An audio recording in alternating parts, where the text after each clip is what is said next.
Avant de développer ces titres, je voudrais, si vous me le permettez, dire ces quelques mots. Chaque jour, nous avons le devoir et le plaisir de vous informer, mais il y a parfois des informations qui ne sont pas faciles à annoncer. La plupart du temps, on arrive à maîtriser ou à retenir nos émotions, mais il y a parfois des moments où il est impossible pour l'humain, avant le journaliste, de se retenir. Ce que nous avons vécu ces derniers jours n'a pas été facile et comme vous, nous avons été profondément bouleversés par l'histoire de Ryan.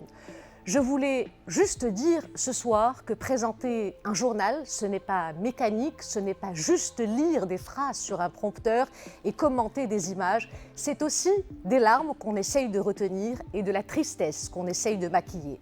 Par principe et parce que nous ne sommes pas des robots, je voulais dire ces quelques mots et dire ce que je ressentais vraiment et ce que tous mes collègues ont pu ressentir durant ces dernières éditions qui n'ont pas été faciles pour nous. Voilà, c'est un petit instant de vérité que je voulais partager avec vous avant d'entamer ce journal. Et on commence par ces images de recueillement et de prière. Et c'est dans une atmosphère solennelle et en présence de centaines de personnes que le petit Ryan a été conduit à sa dernière demeure ce lundi.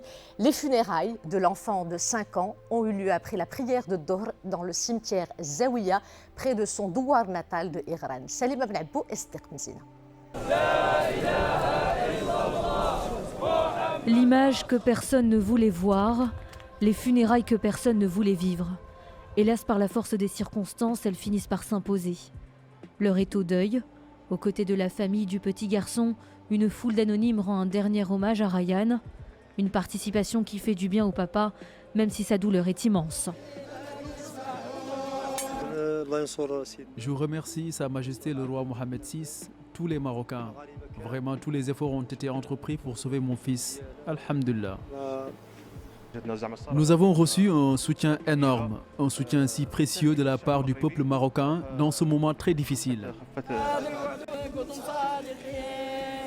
À l'image de la foule présente en ce début d'après-midi, le petit Ryan a réuni les riverains, les habitants de la région, les Marocains, les peuples autour de lui.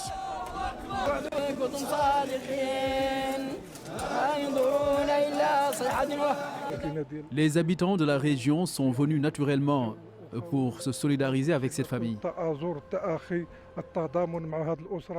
Ryan est devenu le fils du monde entier. Ce que nous sommes en train de vivre est difficile et marque l'histoire. Les prières mortuaires laissent place au silence terrible ce soir dans le village natal du petit garçon. Une flamme s'est éteinte dans le cœur de tous.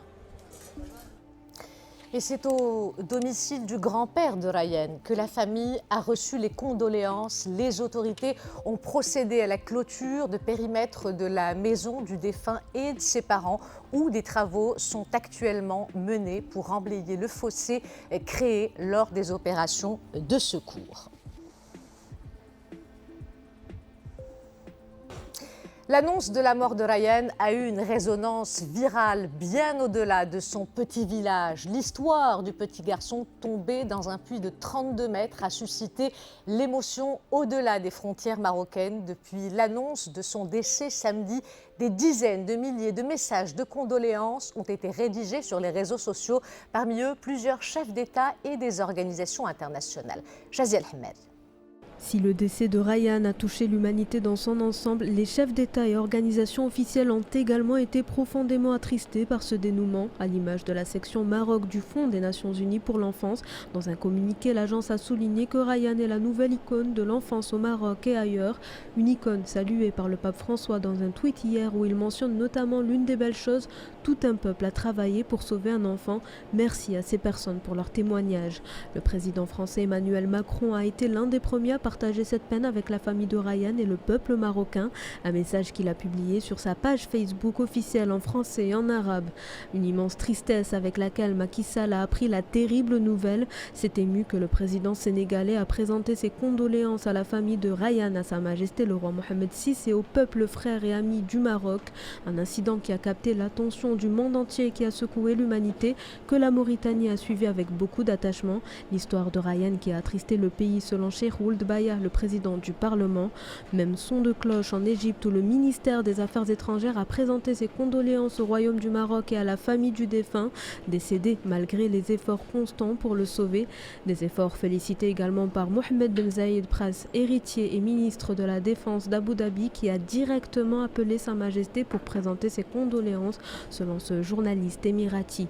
Les efforts colossaux déployés par le Royaume du Maroc pour sauver Ryan ont aussi été suivis du côté d'Oman. Le peuple omanais a exprimé sa grande solidarité dans ce sens. Mohammed Ben Rachid, émir de Dubaï et premier ministre des Émirats arabes unis, a lui exprimé ses plus sincères sentiments de compassion, implorant Dieu d'accorder la patience à la famille. Enfin, le premier ministre israélien Naftali Bennett a écrit sur Twitter en langue arabe, je cite, « En mon nom et au nom du gouvernement du peuple israélien, je présente toutes mes condoléances à la famille du défunt Ryan et au peuple marocain frère, à Sa Majesté le roi Mohammed VI, Dieu le préserve. » Voilà pour cette page consacrée au décès et aux funérailles du petit Ryan. Allah yarhamou wa yabsa'alih wa yarham jami' l'oulidat. Dans l'actualité de ce lundi, également cette reprise après plusieurs semaines d'inactivité. Le trafic aérien international a officiellement repris. Au niveau de l'aéroport international Marrakech-Menara, plusieurs avions ont atterri et décollé. Comment s'est déroulée cette journée pour les voyageurs? Izza Charqi et Adnan Saïlani ont réalisé ce reportage. La joie bat son plein à l'aéroport Menara de Marrakech qui, suite à l'ouverture aujourd'hui des frontières, a accueilli les premiers vols en provenance de l'étranger. Une opération qui s'est déroulée dans les meilleures conditions possibles. L'objectif, assurer la fluidité du circuit passager, notamment au moment des formalités sanitaires. Tout le monde est mobilisé pour faire réussir cette première journée.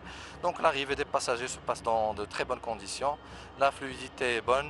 On a eu même des appréciations des passagers, donc ça a été, le feedback est très bon par rapport au test systématique des passagers, le test Covid-19, le test antigénique rapide et des tests aléatoires PCR. Donc il y a une salle dédiée qui a été aménagée pour cette opération. Je suis au Maroc pour les vacances et puis pour les soins parce que je suis handicapé.